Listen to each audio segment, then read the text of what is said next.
Le gouvernement bernois est composé de 7 sièges, dont un qui est réservé à la minorité francophone du Jura bernois. Cela n'a pas toujours été le cas et l'élection pour ce siège se fait selon un calcul qui n'est pas forcément très évident.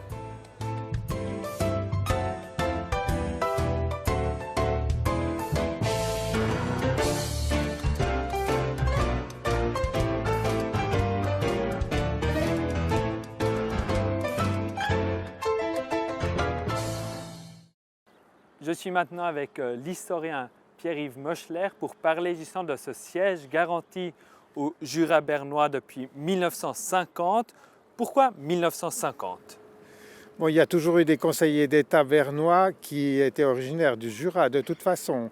Mais après la guerre et l'affaire Meucli, la constitution du comité de Moutier qui demandait des garanties pour le Jura, il y a eu des modifications de la constitution bernoise qui ont été introduites, qui ont effectivement garanti dans le texte 2 sièges au Jura de l'époque, c'est-à-dire au Jura du lac de Bienne jusqu'à la Joie.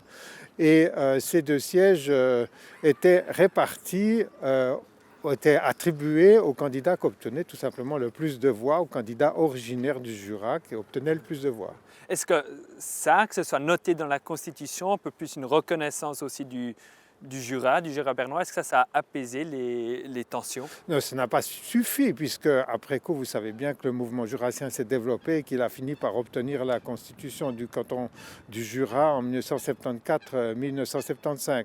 Mais à ce moment-là, on a pensé qu'en introduisant cette disposition-là, en reconnaissant aussi l'existence du peuple jurassien dans la constitution, en accordant un drapeau officiel au peuple jurassien, toujours du lac de Bienne jusqu'à la Joie, eh bien qu'on apaiserait un peu les tensions.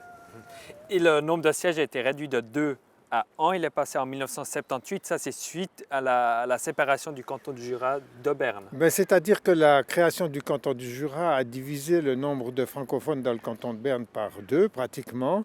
Et donc on a passé à ce moment-là de 2 sièges à un seul siège. Ce siège est attribué au ou à la candidate francophone du Jura bernois qui obtient le plus de voix selon la moyenne géométrique.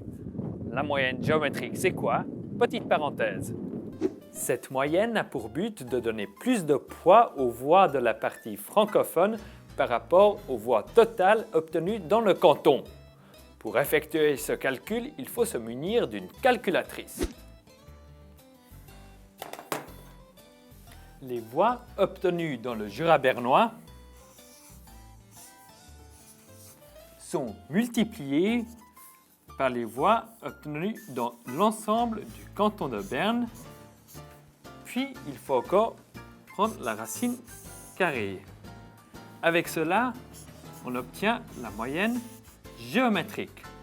Cette moyenne géométrique a pour but de donner plus de poids à la minorité francophone par rapport au reste du canton et ainsi, elle est un peu plus forte. Et nous retournons auprès de l'historien Pierre-Yves Moschler qui, lui, sait pourquoi la moyenne géométrique a été introduite.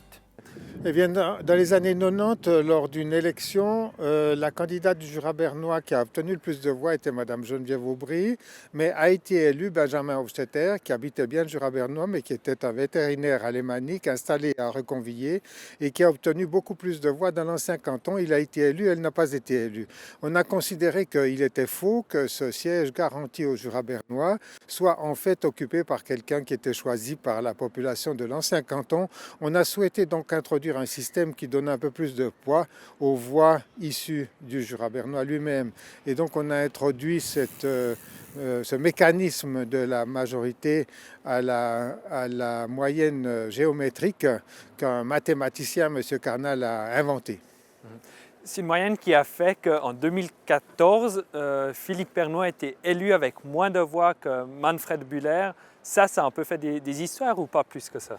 C'est-à-dire que la Constitution prévoit effectivement ça, et donc Philippe Pernoud avait obtenu bien plus de voix que Manfred Bühler dans le Jura bernois. C'était l'inverse dans l'ancien canton, mais néanmoins, grâce à ce calcul, eh bien, le siège a été attribué à M. Pernoud. Naturellement, autour de M. Bühler, il y avait probablement des gens qui étaient frustrés et mécontents, mais c'était la loi et personne n'a remis cette loi en question. Donc l'élection de M. Pernoud était parfaitement légitime. Et maintenant, ce siège réservé au Jura bernois, maintenant que Moutier va quitter le Jura bernois pour rejoindre le Jura, la question jurassienne, selon les autorités, est close. Est-ce que c'est encore d'actualité ou c'est quelque chose qu'on pourrait dire, bon, on pourrait l'abolir finalement? Mais on considère toujours que le Jura bernois doit bénéficier d'un statut particulier. Plus que la population francophone, il s'agit du territoire du Jura bernois qui bénéficie d'une garantie. Il faut savoir que l'histoire du Jura tout entier, c'est l'histoire d'un État qui a été finalement intégré à l'État de Berne en 1815 et qu'en raison de l'histoire, c'est d'ailleurs le commentaire de la Constitution qui le dit, en raison de l'histoire, ce territoire doit obtenir une certaine protection. Et donc elle va être maintenue, ça n'a pas été remis en cause. On pourrait s'interroger sur le bienfait d'une protection à un territoire et non pas à l'ensemble de la population francophone, mais cette réflexion n'a pas été menée au niveau politique. Merci Pierre-Yves Moschler. Et pour ce siège pour le Jura bernois, 2 personnes se présentent. Le sortant Pierre-Alain Schneck, membre de l'UDC, et le député au Grand Conseil Peter Gasser du PSA. Mais les listes définitives seront seulement connues lundi prochain et seront publiées par la chancellerie cantonale. Ce sera aussi le sujet de la semaine prochaine.